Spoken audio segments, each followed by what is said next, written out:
I want to thank our school, Elite Private School, to give us the opportunity to express our ideas.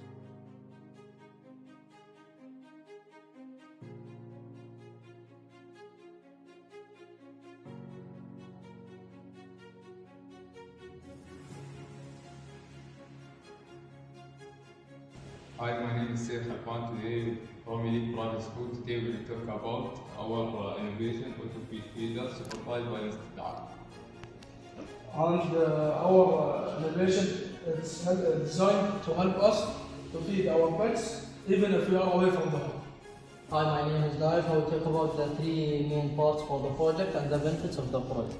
That we can use the innovation from the phone to open the food for the pet from anywhere, and it will be tidy and not mess because the product will not move and drop it in one place. So the main parts are the Arduino that were used for the coding and connected to the servo motor that will open the door, and the Bluetooth device so we can use it from the phone.